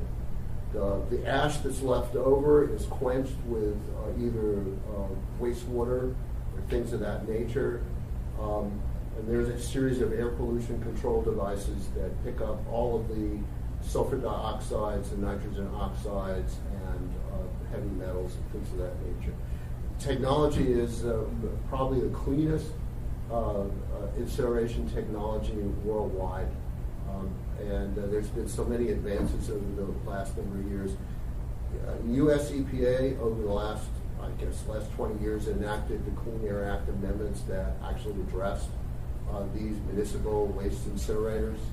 And then the European Union enacted probably the most stringent air quality regulations worldwide. And so all of the plants in the United States not only meet the EPA regulations, they also meet the very, very, very stringent European Union regulations. A lot of benefits of waste to energy. Waste. Before we move on, one question: does this require a separate container for sorting of waste, or is it just general waste can all go in there? All general Yeah, waste. it's It's burned. literally whatever So it's goes not out. burn everything. It's not a fifth container we have to set up in our yard. Okay, thank you. No.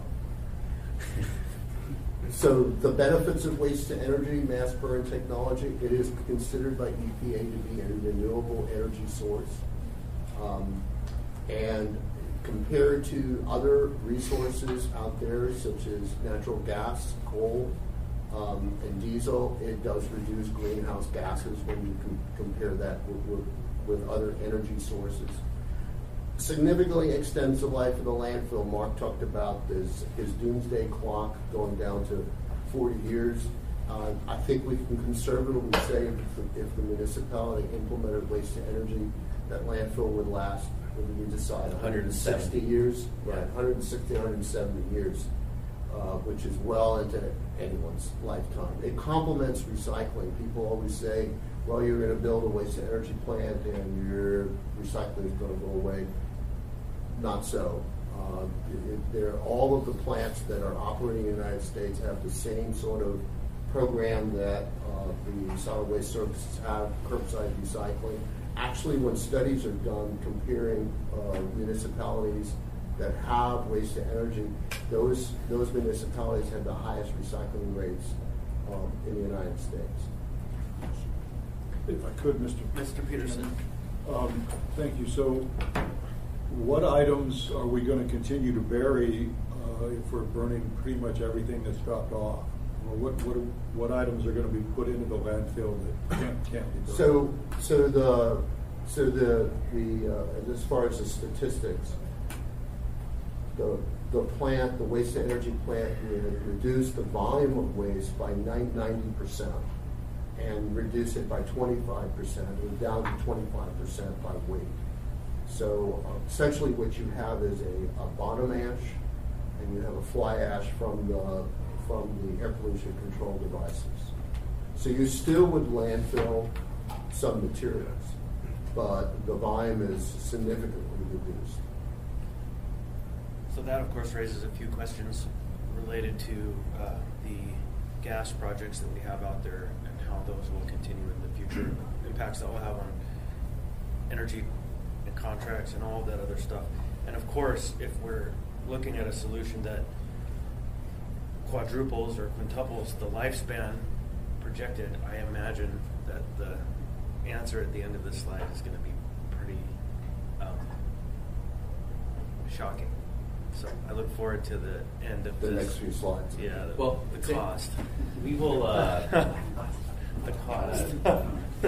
Gas will still be produced at the. I mean, even if we stop taking trash there today, we'd still have, 15, 20 years worth of gas that we would collect and have to do something with. So whether it was still, being sold to Doyon or whoever else, it would extend past the life of their contract with us. So because there's just so much garbage there right now. So Okay, well, I look forward to the surprise ending of Mr. France. You're about to do. Oh, sorry. I was going to put you in the video. No, go ahead. That's okay. No, go. I think a quick question. Did I hear correctly then the 25% that would go in the landfill is the ash? Yes. Okay, so these facilities are typically located right next to the landfill? So Could be. Could be? I mean, we did not study any of that Sure. at this stage. Because there could be transportation costs, right, and all that.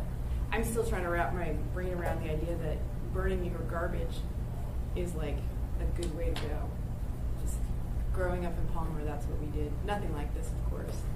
But They do it in Denmark. How did you do that in Palmer? Don't answer that question. We're on the record. Okay, video. it was So, like so the 70s. before you do the video, Oh, sorry. before you have to do the video, this is the most recent waste to energy project in the United States. It is in Palm Beach County, Florida. It's one of the 5 richest counties in the United States. So they designed a facility. It's every bell and whistle you can imagine. They have a $5 million educational station. So they spent a lot of money. It's LEED certified. They do not use any potable water on site. I mean, they have cisterns and everything like that. And the facility is 3 times the size of the facility that you would have for the municipality. And just a quick follow-up question, because you mentioned water, and I hadn't thought about the amount of water needed and how, given the hot summer we had, there have been some new concerns in the state about the availability of water. So I hadn't considered that piece. How much water is needed then, like on a daily basis to operate? Several million gallons. Okay. But the quench water for the ash is usually wastewater. Oh, okay. Several million gallons a day. We have the general manager from Anchorage Water and Wastewater Utility right here who can address The that. only thing I'll say to that is we haven't got to this point yet, but we'll get to is one of the benefits of this the sewer utility is that we have an incinerator now. The incinerator is all sludge, but it's dying. We need to replace it at a huge expense. So the concept was this is one of the driving forces of this now. Timing is now because of one of our needs of the sewer side. We already use 7 million gallons a day of water for our incinerator, so the additional cost, the additional volume of water is not necessarily a huge difference. And more importantly, we have capacity to have water here, wherever the site may be. But keep in mind, this is also offset. It'll be offset by the potential if our projects combine, which is one of the things we're looking at. There's economic savings and replacing the water use we're already using. That we use over there. Thank you, Mr. Corstino. Thanks for that question, Ms. LaFrance. And that is done at the solid waste landfill? No, we or- have ours at our wastewater plant at Point Warren's off, at the end of Northern Lights. Over there. Thank you. Okay, cue the video. County's newest waste facility. It's a state-of-the-art $670 million plant that will ultimately turn trash into energy that all of us use. News Channel 5's Jacqueline Powell, live in West Palm Beach with your up-close look. Jacqueline. The county started on this new plant nearly 4 years ago, and now it's almost ready to be fully operational. The plan is to cut down on what we're putting into landfills, and this plant will create power for itself and about 8% of homes. Rather than dumping all of this trash in a landfill like in the past, this renewable energy facility is designed to burn all of the county's trash, turning it to ash. We reduce the volume of that material by up to 90%, so that what we're putting in the landfill is a lot less, makes the landfill last a lot longer. Palm Beach County hopes to extend its life by at least 20 years. And the gases burned off from the trash serve a purpose too. Once the trash has been burned, it's turned into energy, then hits this electrical grid and is sent to Florida Power and Light. It also produces enough energy to power the entire facility itself. And the county says all of the water that helps process the garbage is reused from other parts of the plant or comes from rainwater recycled off of the roof. It's been a long time since one of these was built in the United States. They're building a lot of them in Europe, they're building a lot of them in the Far East and China, but this is the first one built here in probably 20 years. In addition to producing its own energy, the county plans to collect and sell materials like metal and shrubs that go into making mulch, hoping to turn a profit from the garbage. The plant was built to grow with the county. Right now, it holds more trash than the area is producing, so the county says for the next 8 years, Broward County will pay to send its trash here too. Live in West Palm Beach, Jacqueline Powell, WPTV News Channel 5.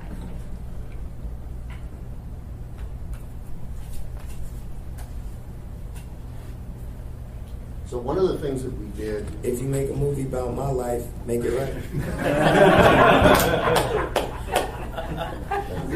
Go down. I can't beat that. The YouTube rabbit hole. Sorry. Dave Chappelle. Yep. So one of the things that we did is, in addition to as part of the white paper, was to try to get an idea of what the economics would be for a mass burn technology project for the municipality. And so we developed a pro forma model based on Excel using live scenarios, and I'll talk about that in a minute. So you're looking at the economics from both a revenue side and an expense side. These projects generate electric sales. The general manager talked about burning the biosolids into the facility, so we're assuming some sort of a tipping fee or some sort of revenue source from the wastewater authority. Recovered metals, there are magnets at the back end of the facility through the ash that pulls out ferrous metals and non-ferrous metals, which have a pretty significant waste stream. Even though communities do curbside recycling, people still throw away a significant portion of the aluminum cans and a lot of the ferrous metals. So it's a significant revenue source for that. On the expense side, these projects are capital intensive. We're assuming some sort of a bond issue to pay for the capital costs for the facility. So there is an expense side to pay back those bonds, those 20-year bonds. Operating fees. Typically, these facilities are owned by the municipality or the county or a special district and operated by a private company that has experience in operating these facilities and is able to provide long-term guarantees for the performance of the facility. They get some sort of a management fee to pay for their expenses and also to pay for any renewal and replacement of the facility. As far as the expense side for things, there's the cost of potable water to do boil and makeup water, non-potable water potentially for the ash quench. And then there's a series of things that are needed for the air pollution control devices. Propane, lime pebble, lime dolomite, that's used in the scrubbers, scrubber operations. Urea, it's part of air pollution control that cuts down the amount of nitrogen oxides from the plant. And then carbon is injected to reduce or minimize the heavy metals, lead and mercury and things of that nature. So we have this big model that looks at both the revenues and the expenses. And we ran a series of scenarios, 36 different scenarios. We looked at the size of the plant. The municipality generates roughly about 1,000 tons per day on the average. And so we also looked at, well, what if the other two boroughs nearby would participate in this project if they brought their waste from Matsu and Kenai. I'm sorry, keep screwing up on that one. So that would be 1,200. So 1,000 for the municipality, potentially another 200 from the other boroughs. We looked at debt service. We looked at interest rates for the bonds, anywhere ranging from 2.5% to 5%. I guess with the Federal Reserve just lowering the interest rates, I think bond rates will go down as well. So we probably could model in what if it was 1.5% or something like that. We looked at the energy rates that the electric utility would pay for the sales of power. So we took their projections over the next 20 years, and they might be accurate. But we also looked at what if they're 10% lower, what if they're 10% more? What does that do to the economics of the facility? So looking at all those factors, we came up to about 36 different, so those are the little numbers on the bottom. Those are the scenarios, numbers of the scenarios. And so the tipping fees, the difference between the revenues and the expenses is the tipping fees that would have to be paid by people using the facility. The lowest one, which was 1,200 tons per day, which is number 5 down there, is roughly $58 a ton. And what is your current rate at the landfill? 60. Which I was very, very surprised, but not overly surprised because given that your avoided costs are much higher here than it is in the lower 48. So we looked at 2 cents kilowatt hour. So the conclusions, 5 basic conclusions. Mass burn is a well experienced and reliable waste to energy technology for the municipality consider. The municipality generates roughly about 1,000 tons per day. If you include the other 2 boroughs, that would be 1,200 tons per day. Waste to energy can incinerate the biosolids from the wastewater utility effectively. Honolulu does an excellent job on that. They have just recently built, within the last 5 years, 1,000 ton per day mass burn facility, and they incinerate all the biosolids from the city. So it's a kind of a win-win for both sides when you really look at it. Waste to energy is a practical step forward for us to consider as part of the integrated solid waste plan. And as I mentioned, the economic scenarios were pretty reasonable, anywhere from $58 a ton to the highest 85. So you always ask, what are the next steps? It's kind of like being Dorothy in The Wizard of Oz, starting off on that yellow brick road. There are a lot of steps that have to be considered. We only looked at the technology. We would be looking forward to some sort of a resolution of support to move forward. There are a lot of steps that have to be taken. Since the waste is a fuel for the facility, we would have to do a full-blown waste composition study to look at what's in the waste stream, how much of that is processable in this plant, and what's the fuel value of the materials. We would have to look at sites. We talked about here landfill, transfer station, wastewater plant. There are a lot of different options. We really haven't looked at any of those options. And there's pluses and minuses, I think, for each of those particular sites. Transportation, location near a tie line with the electric utility, things that neighborhoods, all sorts of issues that have to do with that. We'd have to confirm the energy pricing. We'd have to confirm the 2 neighboring boroughs. Are they willing to sign a long-term agreement with the municipality to commit their waste stream for 20 years so that you build in that capacity for that? I don't know. We'd have to evaluate that. The team.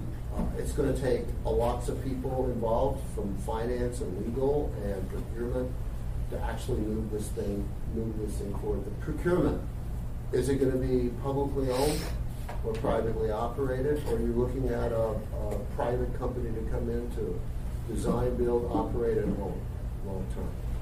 I don't know those answers, but that's something that everybody that have implemented waste energy projects have gone down that road path.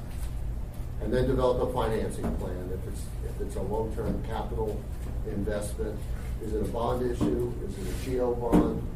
I don't know. Your financial folks will have to be involved in that process.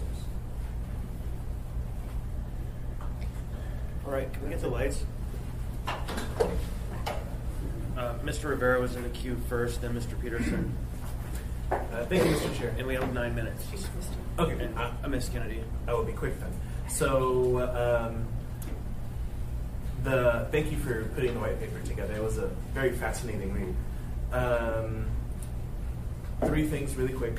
I think you addressed the first one in the white paper, but How do these, specifically mass burn facilities, does our climate affect mass burn facilities? Have there been any in the lower 48 and some other climates to Anchorage?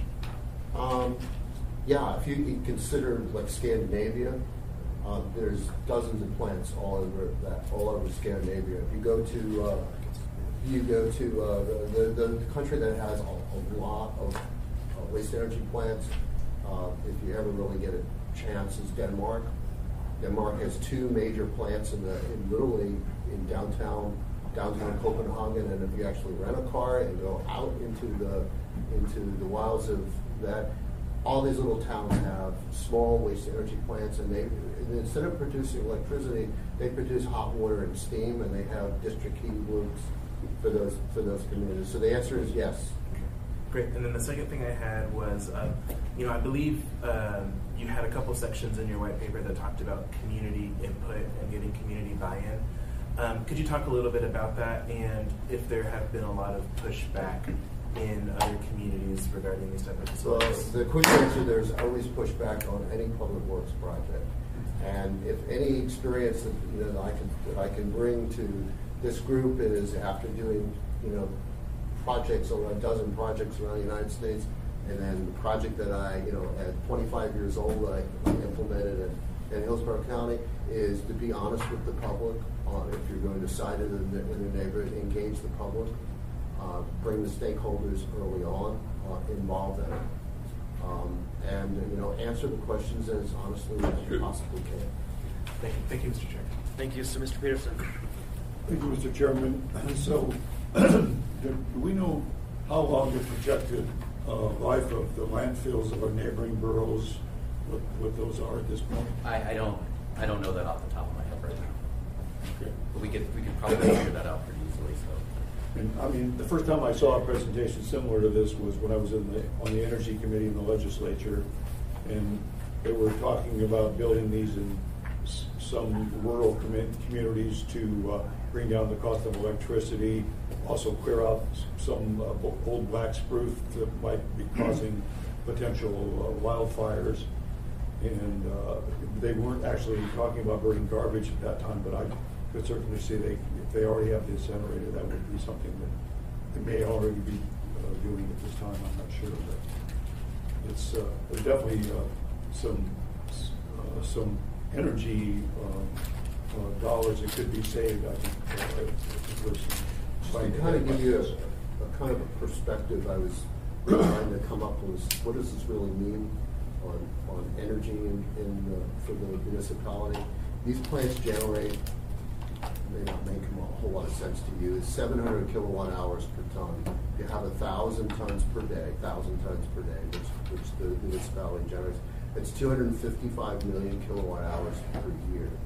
Okay, and the average home, the average single-family home nationwide, roughly about 10,000 kilowatt hours per year. So the energy from this plant, 1,000 tons per day, would generate enough power to power almost 26,000 homes in the municipality, and that's roughly about 21% of the housing stock.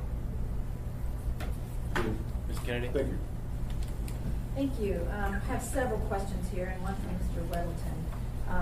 So you asked the one about the content of the ash and tonnage per day. Neighboring boroughs, I guess I'm just a comment on this one first, though. It's just, I suspect they don't have the land limitation issues that we do. So this may not really be anything that's really on their radar right now. But in keeping with that, though, the idea of if we don't have the landfill capacity or we don't have the land space, what is the typical square footage? What's the footprint of one of these plants? They range, there's all different sizes. What would Anchorage need? Probably 20 acres, probably 20 to 25 acres. Okay. And part of that is the transportation in and out, Sure. egress and ingress, and trying to back it away from the property line so that, it's not literally right on the street. Thank you. And then Mr. Weddleton's question was in regard to the comment that was made that we don't have room or space or land for another landfill, yet his understanding was that there was maybe 300 acres on J-Bear that had been set aside. So do we still have that capability? We got close to that 5 years ago, I think, and everything fell apart with that deal. And so I don't know if you've ever tried working with the military on anything, but it takes a long time for them to do any of that. And so to answer your question, it's still an option.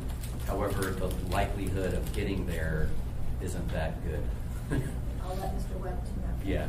And also to answer one of your questions you had, I reached out to my counterparts at Matsu and at Kenai, and we talked with their, whether it was the borough administrator or the mayor and Kenai, and they both expressed interest in collaborating, at least at this part of the project. So they had interest in it. They didn't talk about like their landfill life or anything like that, but I know that some of them would just like to get out of the garbage business, because they're tax based and they just don't want to do it anymore. So it might be a viable resource. And so like when I start thinking about it, it's like the more people that you can get to participate, the cheaper it's going to be to operate one of these facilities. And then you start thinking about, okay, well, we can get garbage from, potentially everywhere on the rail belt. When you're thinking really, really big, right? And then you start thinking about, well, we can offset AWU's, $80 to $100 million expenditure that they're going to need to do something with their biosolids with this co-located, plant that we're both able to utilize to kind of solve both issues. So can I follow up on that? So, and I guess just kind of thinking more of that through is, first of all, they probably wouldn't be able to take advantage of any of the energy that was generated. But then for them, it would also become a transportation issue. All of a sudden, we got more trash trucks on the highways, and I have concerns about that because we already have issues with that, of course. But anyway, for them, it becomes a different cost. Right. So I'm sure that's going to be. I mean, we're not close to anything around here, but anyway. I would add though that it could be an energy issue. We are working towards a more unified grid, and MEA has relationships with CEA and MLP should that continue. So the energy question is an interesting one that could be negotiated down the road as well. Ms. LaFrance. Thank you, Mr. Chair. Just real quickly, other communities, in Alaska ship their garbage out, like in Southeast. Not sure if there's any business case that would allow for them shipping it to us. And then just your comment about a resolution of support, would that be in support of another study or a feasibility analysis, or what kind of? We were looking for a resolution of support from our advisory commission. Oh, okay. Yeah. Got it. Thanks. And I will just conclude with the question of, so where do we go to begin seeing really nice breakdowns of actual potential numbers that we're looking at, not just the big line item costs, but all of these elements projected to us so that we can start contemplating in a more fulsome way? I think that's when we start down the road of doing a full-blown feasibility study. And so that was kind of what I was hoping to gauge, at least from, I still have to chat with the administration about this, and kind of let them know, like, well, this is what it's going to cost us to take the next step. But also just kind of gauging what the temperature was of, the body here of taking that next step as well. I think you guys should start thinking about the big number is shocking, but if you subtract $100 million from other investments, and you can see in some way the actual cost associated with it, it seems like you might get to a reasonable conversation.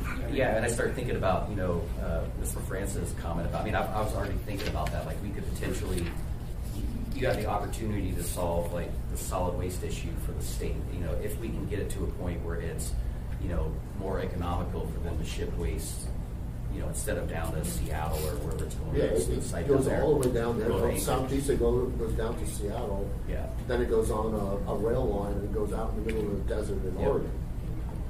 So I guess any comments from the public? We have time for maybe one person. Okay, sounds like we don't have any. Thank you for the presentation. We filled 2 hours, which is kind of shocking. We'll be back with another meeting next month to finish review of the Ascent project, and Ms. LaFrance and I will come back with the other matters. Look forward to more details on this. And with that, any objections? We're adjourned. Thank you.